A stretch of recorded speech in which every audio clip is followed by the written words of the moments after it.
Assalamualaikum warahmatullahi wabarakatuh.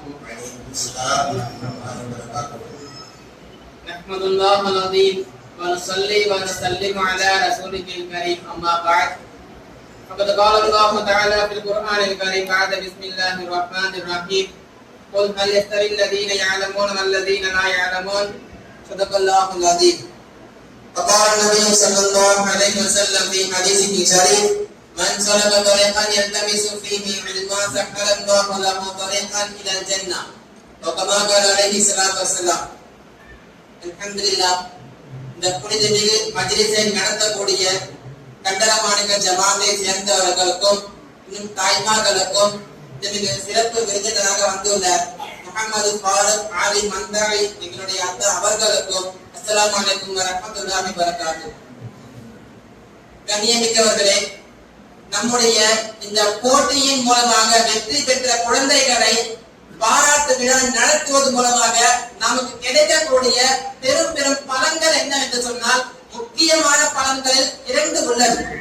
ஒன்று, இந்த மாணவிகளை இன்னும் மென்மேலும் அடுத்தடுத்த போட்டிகளில் வெற்றி பெற்று வர வேண்டும் என்று ஊக்குவிக்கும் விதமாக ஒரு பரிசளிப்பு விழாவாக இருந்தாலும் கூட, இவர்களை போன்று இன்னும் ஏனைய மாணவ மாணவிகளும் இது போன்ற பரிசுகளை வாங்க வேண்டும், இது போன்ற பாடங்கள் அவர்களுக்கும் நடத்தப்பட வேண்டும் என்கிற நோக்கமும் இருக்கிறது.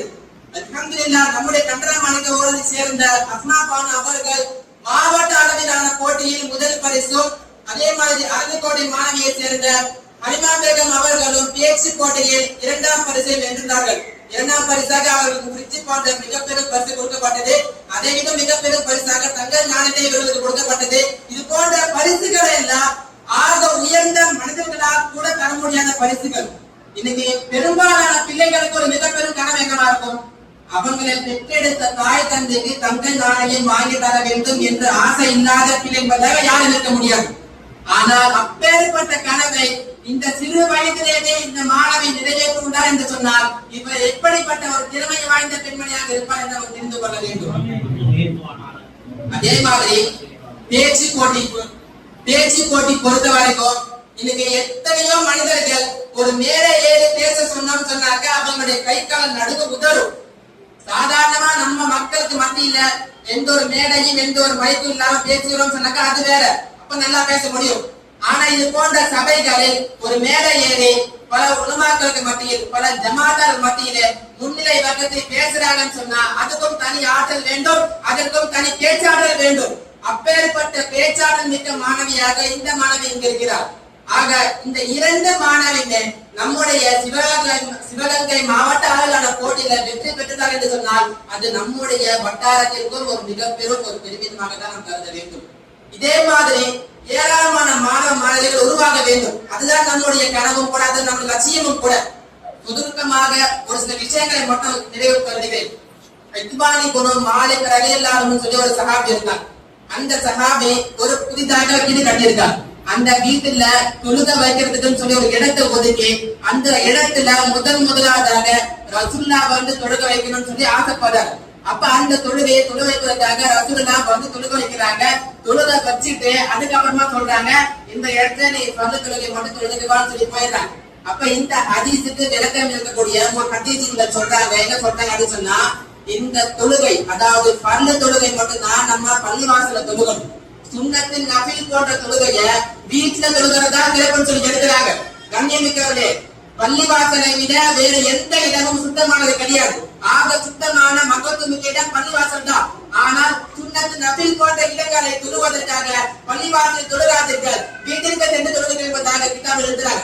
இதுக்கான காரணம் என்ன சொல்றாங்கன்னு சொன்னா, வீட்டிற்கு சென்று தொழுவது மூலமாக அங்குள்ள பிள்ளைகள் அந்த பிள்ளைகள் அங்கு தொழக்கூடிய தாயையும் தந்தையும் பார்க்கும் அல்லவா, அதன் மூலமாக அந்த பிள்ளையும் தொழுக ஆரம்பிக்கும் அல்லவா. எனவே அடுத்த வரக்கூடிய சந்ததிகளை ஒரு தொழுகையாளியாக உருவாக்குவதற்காக இந்த நோக்கத்திற்காக வேண்டிதான் சுன்னத் நஃபில் போன்ற தொழுகையை ஆண்களாகவே இருந்தாலும் சரி வீட்டிற்கு சென்றுதான் தொழுக வேண்டும். அதுதான் சிறப்பும் கூட. எத்தனையோ தாய்மார்கள் வீட்டில் தொழுகும் போது 2 அல்லது 3 வயசு குழந்தைகள் என்ன பண்ணும், அம்மா சஜ்ஜா செய்யறப்ப தானும் குட்டிக்கார நினைச்சு சஜ்ஜா செய்யற மாதிரி பண்ணுவாங்களா, அந்த பழக்க வழக்கம் தான் பிற்காலத்துல அந்த பிள்ளைய தொழுகையாளி ஆகும். அப்ப இது மாதிரி நம்முடைய வீடுகள் தொழுகைக்குரிய இடமாக ஒரு இடத்தை ஒதுக்க வேண்டும். அந்த இடத்தில் தொழுகையை நடத்த வேண்டும். அதன் மூலமாக பிள்ளைகள் பார்த்து அந்த மிக பெரும் தொழுகை அறிஞர் உருவாகுவதற்கு வளரமான அருள் புரிய வேண்டும். அப்ப அந்த மாதிரியான தொழுகைக்குரிய இடமாக நம்முடைய வீட்டிலே நம்முடைய தாய்மார்கள் ஆக்க வேண்டும். அதே மாதிரி பேச்சு போட்டியில கேள்வி பதில் போட்டு நம்ம நடத்தும் பண்ணவா, அஸ்மாபால் வெற்றி பெறவா, இதே மாதிரி ஒரு கேள்வி பதில், இதே மாதிரி ஒரு போட்டி ஒரு சில வருடங்களுக்கு முன்பாக ராமநாதபுரத்தில் நடத்தப்பட்டுச்சு. ராமநாதபுரத்துல இதே மாதிரி கேள்வி பதில் நடத்தப்பட்டுச்சு. அங்க வயது வித்தியாசத்தை பார்க்க மாட்டாங்க, யாருமே கலந்து கொள்ள. கேள்வி பதில ஜெயிக்கிறவங்க இதே மாதிரி ஒரு கிராம் தங்க நாணயம். அந்த போட்டியில ஜெயிச்சவங்க யார் தெரியுமா? 78 வயசு கிழவி. வயசு 78 வயசு ஆன ஒரு மூதாட்டி ஃபர்ஸ்ட் பிரைஸ் வாங்கினாங்க. ஏன்? அல்லாஹ்வுடைய நாட்டம் அங்களுக்கு அவங்க வெற்றி பெற்றாங்க. அப்ப ஜெயிக்கிறதுக்கு சரி வயசுலாம் தேவையே கிடையாது. 78 வயசாக இருந்தாலும் சரி, இவர்களை போன்ற 11 வயசாக இருந்தாலும் சரி, எத்தனை வயசாக இருந்தாலும் சரி, வயது வித்தியாசம் பார்க்கவே தேவை. அல்லாஹ்வுடைய நாட்டம் இருந்தால் போதும், அல்லாஹ் விட்டு நம்முடைய துஆக்கள் அதிகமாக இருந்தால் போதும், நிச்சயமாக யாராக இருந்தாலும் சரி அவர்கள் நிச்சயமாக வெற்றி பெற முடியும். எனவே நமக்கு கொடுக்கப்பட்ட நேரம் மிக குறைவாக உள்ளது. இஷாவுக்கு நேரமாகிவிட்டது. நேரத்தை கருதி உரையை நிறைவு செய்கிறேன். இன்ஷா அல்லாஹ் வரக்கூடிய நாட்களில் இது போன்ற விழாக்கள் அதிகமாக நடத்தப்பட வேண்டும். அதே மாதிரி இந்த கண்டனமான ஜமாத்தில் எங்களுடைய அன்னைக்கோட்டை மாணவியை சேர்த்துக் கொண்டதற்கு எங்கள் அன்னைக்கோட்டை ஜமாத்தின் சார்பாக நன்றிகளையும் தெரிவித்துக் கொள்கிறேன். அஸ்ஸலாமு அலைக்கும் வரஹ்மத்துல்லாஹி வபரகாத்துஹு.